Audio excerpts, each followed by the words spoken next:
Hello and welcome to exam paper.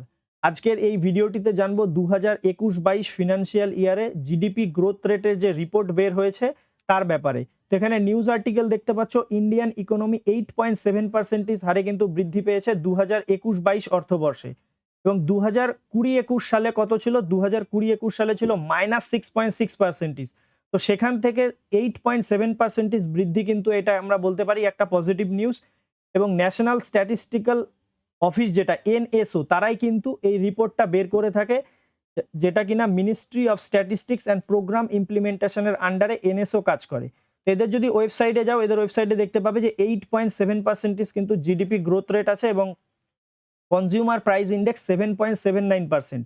তো consumer price index 7.79% থেকে আমরা বলতে পারি যে আমাদের দেশে কিন্তু ইনফ্লেশন রেট অনেকটাই বেশি। এই যে রিপোর্টটা বের হয়েছে, এই রিপোর্টটা কিন্তু অ্যানুয়ালি যেমন বের হয়েছে 8.7%, এবং কোয়ার্টারলি যদি দেখি 4.1% কিন্তু বের হয়েছে কোয়ার্টারলি গ্রোথ রেট। আর এই রিপোর্টে আরও একটা পজিটিভ নিউজ দেখতে পাচ্ছি আমরা, সেটা ফিসকাল ডেফিসিট, যেটা ফিসকাল ডেফিসিট গভর্নমেন্ট থেকে এস্টিমেট করেছিল 6.9% থাকবে, কিন্তু রিপোর্টে দেখা যাচ্ছে 6.7%, এবং জিভিএ দেখা যাচ্ছে 8.1%। তো আমাদের যে এই রিপোর্ট যদি আমরা ভালোভাবে দেখি, তো 2019 এবং 20 সালে কিন্তু করোনার কারণে 2020 সালে আমাদের অর্থব্যবস্থা অনেকটাই প্রভাবিত হয়েছিল, যার ফলে 2021-এ আমরা দেখেছিলাম 6.6% কিন্তু নেগেটিভে আমাদের গ্রোথ রেট চলছিল। তো এখনও বর্তমানে করোনার প্রভাব আছে, এবং ওমিক্রন বিভিন্ন কারণে বিভিন্ন জায়গাতে ট্রান্সপোর্টের যে প্রবলেম, সেই কারণেও কিন্তু বিভিন্ন দেশে, এবং ইউক্রেন এবং রাশিয়ার যুদ্ধ, সেই সব কারণে কিন্তু বহু দেশে জিডিপির যে বৃদ্ধির হার সেটা নেগেটিভে চলছে। তো সেই জায়গায় দাঁড়িয়ে ভারতে 8.7% বৃদ্ধি, এটা কিন্তু একটা অ্যাচিভমেন্ট।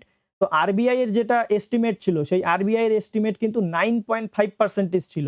তো সেই তুলনায় কিন্তু কম 8.7%। এবং এনএসও যেটা, সেই এনএসওরও কিন্তু এস্টিমেট কত ছিল? এনএসওর এস্টিমেট ছিল 8.9%। তো সেখানে কিন্তু 8.7% গ্রোথ রেট আমরা দেখতে পাচ্ছি। আর যদি কোয়ার্টারলি গ্রোথ রেট দেখি, তো কোয়ার্টারলি যেটা লাস্ট কোয়ার্টার ছিল, সেই লাস্ট কোয়ার্টারে কিন্তু 4.1% বৃদ্ধি আমরা দেখতে পাচ্ছি, এবং থার্ড কোয়ার্টারে 5.4%, সেকেন্ড কোয়ার্টারে 8.5% গ্রোথ রেট দেখতে পাচ্ছি। আর এই যে রিয়েল জিডিপি, যেটা মানে আমরা যেটা ডিসকাস করছি জিডিপি বৃদ্ধির হার, সেই জিডিপি বৃদ্ধির হারটা কিন্তু রিয়েল জিডিপিতে 8.7%, আর যেটা নমিনাল জিডিপি, সেই নমিনাল জিডিপিতে কিন্তু 19.5% বৃদ্ধি হয়েছে। এবং বিভিন্ন সেক্টরে কোন কোন সেক্টরে কত বৃদ্ধি হয়েছে তোমরা চাইলে এখানে দেখতে পারো। জিভিএ যেটা বললাম, জিভিএ 8.1% বৃদ্ধি হয়েছে financial year 2021 to 2022।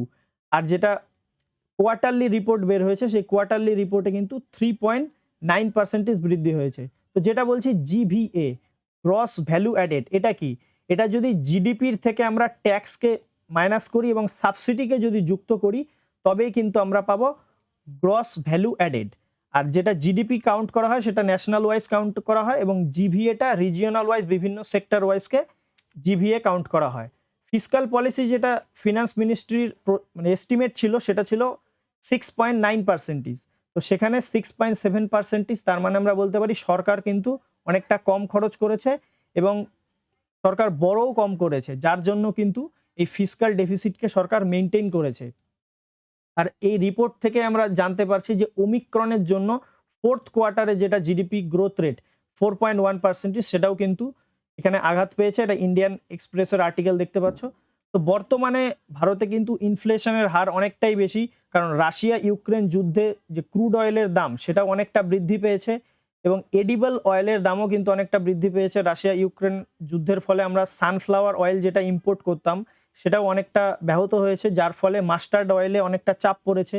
Plus palm oil, যেটা মালয়েশিয়ার সঙ্গে ঝামেলার কারণে আমরা পাম অয়েল এক্সপোর্টকে অনেকটা রেস্ট্রিক্ট করেছিলাম, যেই কারণে মাস্টার্ড অয়েলে কিন্তু অনেকটাই চাপ পড়েছে, যেই কারণে বর্তমানে মাস্টার্ড অয়েলের যে দাম সেটাও অনেকটা বৃদ্ধি পেয়েছে।